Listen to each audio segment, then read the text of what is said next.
Laras dihadapkan pada dua pilihan besar di tangannya, dua film yang harus dia pilih. Salah satunya adalah Bayang Abadi Romawi, karya Vino, dan yang lainnya adalah Lautan, karya Peter. Kedua sutradara tersebut sama-sama berbakat, dan skenario dari masing-masing film juga tidak kalah memukau. Awalnya Laras masih ragu dalam memilih. Namun setelah skandal antara Nadia dan Arya terungkap, dia segera memutuskan untuk mengambil film Vino yang judulnya Lautan, didanai oleh Starlight Films, dan kabarnya Nadia telah dipilih sebagai pemeran utama wanita. Laras sebenarnya tidak memiliki perasaan buruk terhadap Nadia sebelumnya, tetapi dia memutuskan untuk melepaskan film Lautan karena tidak ingin terlibat dengan seseorang yang terlibat dalam skandal. Jika sesuatu yang buruk terjadi, akan sulit untuk merilis film tersebut dengan lancar. Kini perasaannya terhadap Nadia mulai berubah. 3 tahun lalu, mereka mengetahui Laras menikah, tetapi tidak ada yang tahu siapa suaminya. Baru setelah bertemu Arya hari ini, semuanya menjadi jelas. Sebagai suami Laras, Arya CEO dari grup Wiratama tidak hanya mengabaikannya, tetapi juga memiliki hubungan yang tidak jelas dengan wanita lain. Dava kini mengerti mengapa Laras kembali ke dunia syuting. Jadi dia tidak merasa perlu bersikap ramah terhadap Arya. Laras, kamu baik-baik saja? Dava bertanya khawatir. Barusan Arya menarik Laras begitu keras tanpa sedikit pun kepedulian. Dava sudah mengenal Laras selama 3 tahun dan tahu betapa banyaknya penderitaan yang telah dialaminya. Aku baik-baik saja kak, jawab Laras mencoba menenangkan Dava. Kamu harus pulang dan beristirahatlah. Dava tidak menjawab. Dia jelas khawatir bahwa Arya mungkin menyakiti Laras setelah dia pergi. Di sisi lain, Arya tidak menyukai cara Dava memandang Laras. Arya menarik pinggang Laras ke pelukannya dan berkata dengan suara dingin, "Terima kasih Tuan Sanjaya, karena sudah mengantar istriku pulang. Dia sudah di rumah, jadi Anda bisa tenang dan kembali." Itu jelas pernyataan untuk menyuruh Dava pergi. Namun Dava tidak mau menyerah begitu saja. Dengan senyum tenang dia berkata, "Oh, saya kira Pak Wiratama adalah pacar Nadia. Saya baru saja hendak bertanya pada adik saya bagaimana ceritanya berakhir dengan Anda." Adik, wajah Arya berubah masam mendengar sebutan itu. Sepertinya berita di internet benar-benar kesalahpahaman, jawab Dava dengan senyum halus. Dia tidak memberi Arya kesempatan untuk marah lebih lanjut dan berkata sopan, "Aku tidak akan mengganggu lagi. Laras, hubungi aku jika kamu butuh sesuatu ya." "Oke kak, selamat tinggal." "Selamat tinggal," kata Dava dengan sedikit kekhawatiran sebelum akhirnya pergi. Namun sebelum pergi, dia sempat memberikan Arya tatapan tajam penuh peringatan. Mobil Dava perlahan meninggalkan area villa. Laras segera melepaskan tangan Arya dari pinggangnya dan masuk ke dalam rumah diikuti oleh Arya. Di dalam mobil, Raka yang duduk di kursi depan tiba-tiba berbicara, "Kapan kamu mengganti nada deringmu?" Dava terkejut, "Raka, kamu tidak tidur?" Raka tersenyum sinis, "Aku tidak mabuk. Aku hanya ingin memberi kalian kesempatan untuk berbicara, tapi ternyata kamu masih menyimpan nada dering lamamu untuknya ya." Dava tersenyum pahit, tidak lagi berusaha menyembunyikannya. "Ya, itu lagu kesukaannya." Raka menjadi cemas, meraih lengan Dava, "Kamu gila Dava. Dia sudah menikah. Kamu tidak bisa terus begini. Tinggalkan dia, carilah orang lain yang bisa kamu cintai." Dava menatap keluar jendela dengan tatapan kosong, "Aku sudah mencoba Raka. Sudah 3 tahun sejak aku tahu dia menikah, tapi aku tidak bisa." Raka menghela napas, merasa putus asa melihat sahabatnya yang keras kepala ini. "Berapa lama kamu menyukainya?" 5 tahun, jawab Dava lirih. 5 tahun, dan kamu tidak pernah mengaku. Bagaimana mungkin dia tidak tahu? Dava menundukkan kepalanya, dia tidak tahu. Raka tidak percaya, kamu jatuh cinta padanya secara diam-diam selama 5 tahun. Kamu seorang aktor terkenal Dava. Bagaimana bisa? Dava terdiam sesaat, tenggelam dalam pikirannya yang kembali ke masa lalu 5 tahun silam. Sejak pertama kali melihat Laras, dia sudah menyukainya. Awalnya Laras terlihat takut padanya, tetapi seiring waktu, mereka mulai berkomunikasi lebih baik, dan ketakutan itu perlahan memudar. Bagi Dava, Laras adalah sosok yang paling murni dan indah yang pernah dia temui. "Raka, kamu tidak mengerti. Dia adalah gadis paling bersih dan cantik yang pernah aku temui. Aku ingin melindunginya, memanjakannya, dan membuatnya merasa istimewa," Dava berbisik. Raka menggelengkan kepalanya bingung, "Kalau kamu sangat menyukainya, kenapa tidak mengaku?" Dava tertawa pahit, aku takut membuatnya takut. Saat itu aku ingin memastikan dia nyaman di industri ini sebelum aku mengaku. Aku bahkan mengajarinya banyak hal tentang akting. Raka mengangguk, lalu apa yang terjadi? Setelah aku lulus, dia menghubungiku sekali dan bilang bahwa Vino, sutradara terkenal, telah memilihnya untuk sebuah film. Aku sangat bahagia untuknya dan berjanji akan merayakan kepulanganku dengan makan malam. Saat itu, aku sudah berniat menyatakan perasaanku. Tapi kamu tidak pernah sampai pada makan malam itu. Tanya Raka. Dava mengangguk sedih. Aku terlalu sibuk. Setelah beberapa bulan syuting, ketika aku kembali dan meneleponnya, dia memberitahuku bahwa dia akan menikah. Raka merasakan kesedihan yang mendalam untuk Dava. Dava, izinkan aku memberi saran. Terkadang, kita harus merelakan sesuatu yang memang tidak bisa kita miliki. Lupakanlah dia. Dava terdiam lama sebelum menjawab, aku ingin menyerah, tapi Arya tidak pantas untuknya. Jika dia tidak memperlakukan Laras dengan baik, mengapa aku harus menyerah begitu saja? Raka hanya bisa menggeleng tak percaya, takut bahwa Dava akan melibatkan dirinya dalam masalah yang lebih besar di masa depan. Laras diam-diam memasuki kamar, melangkah pelan menuju lantai atas dan mulai membereskan barang-barangnya dengan tenang. Saat Arya melihatnya, ia segera menghentikannya. Laras, apa lagi yang kamu buat sekarang? Masalah lagi? Tanyanya tajam. Laras melepaskan tangannya dari genggaman Arya, tetap tenang saat menjawab, aku tidak membuat masalah. Aku hanya ingin pindah ke ruang tamu. Arya mengerutkan kening bingung. Bukankah kita sudah sepakat, selama aku memberikan pernyataan klarifikasi, kita tidak akan bercerai. Mereka sudah menjalankan apa yang Arya katakan, tetapi kenapa Laras masih terlihat tidak puas? Pernikahan mereka hanya tinggal nama, terutama dengan kembalinya Nadia. Arya sudah tahu pada akhirnya ia akan menceraikan Laras, hanya bertahan sejauh ini demi keluarganya. Laras sudah sadar akan hal itu. Dia paham sepenuhnya bahwa Arya bukan lagi suami yang ia kenal. Dia harus kuat dan tidak terjatuh dalam keputusasaan. Terus mencintai Arya hanya akan membuatnya terluka lebih dalam.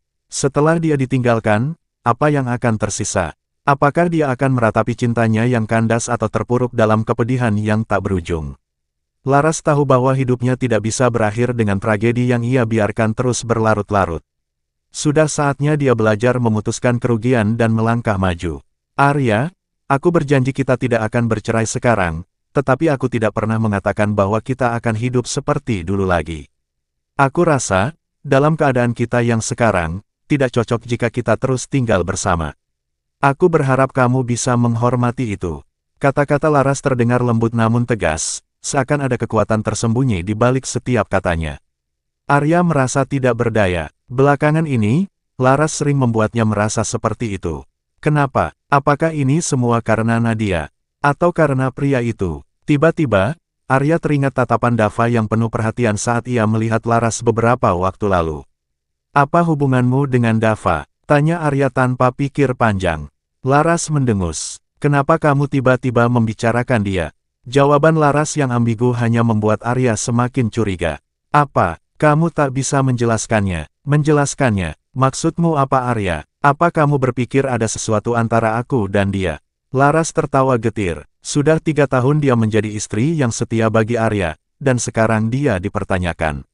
Arya mendesah kesal, kalau memang tidak ada apa-apa, kenapa kamu memanggilnya kakak? Kamu bahkan tidak pernah cerita bahwa kamu kenal Dava. Laras menatapnya dingin. Kapan aku punya kesempatan untuk memberitahumu? Kamu pulang larut setiap hari dan jarang ada di rumah saat makan malam. Kapan kita pernah benar-benar bicara? Arya terdiam. Laras melanjutkan dengan tenang, Dava adalah senior di klub drama saat aku kuliah.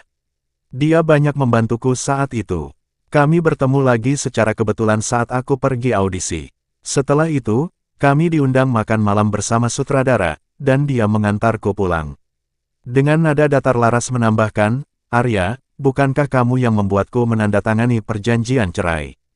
Hubungan kita hanya sementara, dan karena kita akan berpisah, aku rasa aku tidak perlu menjelaskan segala hal tentang hidupku padamu.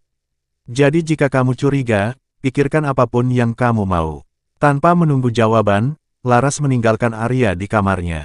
Arya mencoba meraih tangannya lagi, tetapi kali ini, dia justru membiarkannya pergi. Kamu bisa tinggal di kamar utama. Aku yang akan pindah ke ruang tamu, ujar Arya dengan nada pelan, menyerah pada situasi yang sudah tidak bisa ia kendalikan. Malam itu, meski sudah pindah ke kamar tamu, Arya sulit tidur. Pikirannya berputar-putar, dan rasa lapar yang tiba-tiba datang membuatnya semakin tidak nyaman. Di tengah malam, Arya menelepon Adi. "Pak Arya, ada apa? Ini sudah sangat larut," kata Adi yang terbangun setengah sadar. "Saya lapar," jawab Arya singkat. Adi yang masih mengantuk kaget. Apa maksud Anda? Bagaimana cara memasak pangsit?" tanya Arya memandangi lemari es dan melihat pangsit beku yang pernah dibuat oleh Laras. Adi sekarang benar-benar terjaga, bingung kenapa Arya meminta petunjuk memasak di tengah malam. "Didihkan air, masukkan pangsit, lalu tunggu sampai matang," jawab Adi singkat. Setelah pangsit selesai dimasak, Arya memakannya dengan tenang. Namun, rasanya berbeda dari pangsit buatan Laras yang biasanya ditambahkan udang, telur, dan rumput laut. Meski perutnya sudah terisi, Arya tetap tidak bisa tidur nyenyak. Keesokan paginya, Arya masuk ke kamar Laras untuk mengganti pakaian, berharap dia sudah bangun dan menyiapkan sarapan. Namun, Laras masih tertidur pulas, tanpa tanda-tanda akan bangun. Saat Arya berjalan keluar menuju mobil, ia merasakan kekosongan yang aneh. Biasanya, ada aroma masakan Laras yang menyambutnya di pagi hari. Tetapi hari ini berbeda. Di kantor, Arya menjalani 2 pertemuan, tetapi perutnya kembali keroncongan sebelum waktu makan siang. Adi yang duduk di dekatnya, mendengar suara itu dengan jelas. "Pak Arya, apakah Anda lapar?" tanya Adi dengan hati-hati. Arya mencoba menahan rasa malunya. "Siapkan makan siang hari ini." Adi yang sudah menebak Arya tidak sarapan bertanya, "Pak CEO, apakah kita perlu menyiapkan sarapan untuk Anda besok?" Arya menatap Adi tajam, tapi Adi dengan cepat berkata, "Maaf, maksud saya, haruskah kita menyiapkan sesuatu di pagi hari?" Arya hanya menggeleng, "Tidak perlu." Namun, di dalam hatinya, dia berharap Laras akan membuatkan sarapan lagi besok. Laras telah menandatangani kontrak dengan sutradara Vino untuk membintangi film barunya Bayang Abadi Romawi. Karena itu, jadwal pekerjaannya kini semakin padat. Namun, di sela-sela waktu luangnya, Laras menyempatkan diri mengunjungi panti jompo tempat ibunya Maria tinggal. Laras berasal dari keluarga dengan orang tua tunggal. Ibunya pernah menceritakan bahwa dia baru mengetahui kehamilannya setelah ayah Laras meninggal. Keluarga Maria mendesaknya untuk melakukan aborsi dan memulai hidup baru, tapi Maria tidak tega melakukannya setelah memikirkan kehidupan kecil yang tumbuh di dalam dirinya. Akhirnya, dia memilih untuk melahirkan Laras meski dalam tekanan besar. Maria selalu merasa bersalah kepada Laras. Dia sering berkata bahwa dia telah merampas kebahagiaan putrinya dengan tidak memberinya kesempatan untuk memiliki ayah. Namun bagi Laras, ibunya adalah sosok yang sempurna. Meskipun tumbuh dalam keluarga dengan orang tua tunggal, Laras merasa hidupnya penuh dan bahagia. Namun takdir seringkali kejam. Pada tahun kedua pernikahannya dengan Arya, Laras mengajak ibunya untuk menjalani pemeriksaan kesehatan lengkap. Saat itulah mereka menemukan bahwa Maria menderita kanker lambung stadium akhir. Sel kanker telah menyebar ke seluruh lambung dan organ-organ lainnya. Selama ini, Maria sering mengeluh sakit perut, tetapi dia mengabaikannya, menganggapnya sebagai keluhan ringan yang tidak perlu dikhawatirkan. Dia terlalu sibuk memikirkan pekerjaannya sebagai seorang guru sekolah menengah, menghabiskan waktunya untuk murid-muridnya dan mengorbankan kesehatannya sendiri. Setelah mendengar diagnosis itu, Laras merasa sangat bersalah. Selama 3 hingga 4 tahun terakhir, dia jarang pulang dan menghabiskan waktu bersama ibunya. Dia sibuk dengan kehidupannya sebagai istri Arya, tinggal di villa mereka yang megah, dan tidak menyadari bahwa kesehatan ibunya semakin memburuk. Arya sebagai suami yang perhatian, sangat mendukung Laras selama masa sulit ini. Dia membantu mengatur agar Maria dirawat di panti jompo terbaik di California, tempat perawatan medis terbaik tersedia. Namun, meskipun segala sesuatu telah dilakukan untuk merawat Maria, penyakitnya tidak dapat disembuhkan. Yang bisa dilakukan Laras hanyalah memastikan bahwa ibunya merasa bahagia dan nyaman. Pagi itu, Laras datang membawa sepanci sup ayam yang dia buat dengan susah payah. Dia duduk di sebelah ibunya, tersenyum sambil menyuapinya. "Bagaimana Bu? Enak kan?" tanya Laras dengan lembut. Maria tersenyum cerah. "Tentu saja sayang, masakanmu selalu yang terbaik." Laras tersenyum puas melihat ibunya menikmati makanannya. Namun ketika Maria meminta mangkuk tambahan, Laras menolak. Bu, kamu harus menjaga kesehatanmu. Aku akan buatkan lagi nanti, tapi sekarang kamu sudah cukup makan, kata Laras lembut. Maria menghela napas kecil. Kamu setegas Dr. Max, ujarnya, meski dengan nada bercanda. Baiklah, aku akan mendengarkanmu. Laras tertawa kecil dan berkata, Ibu sudah sangat baik. Terima kasih. Kemudian, Maria menatap putrinya dengan penuh kasih sayang. Kamu dan Arya baik-baik saja kan? Wajah Laras menegang sejenak, namun dia segera tersenyum lagi. Tentu Bu, kami baik-baik saja. Maria memperhatikan perubahan kecil di wajah putrinya, namun tidak menekan lebih lanjut. Laras, jangan sampai kamu merasa tertekan. Jika ada yang mengganggu, ceritakanlah padaku. Laras mengangguk pelan, merasa perasaannya terbaca oleh ibunya. Setelah menghabiskan waktu bersama, Laras pergi menemui Dr. Max untuk mendapatkan kabar terbaru mengenai kondisi ibunya. Laras, ada sesuatu yang perlu kuberitahukan, kata Dr. Max dengan wajah serius. Hati Laras langsung berdebar. Apa itu dokter? Meski kami telah memberikan perawatan terbaik, kondisi ibumu semakin memburuk, jawab Dr. Max.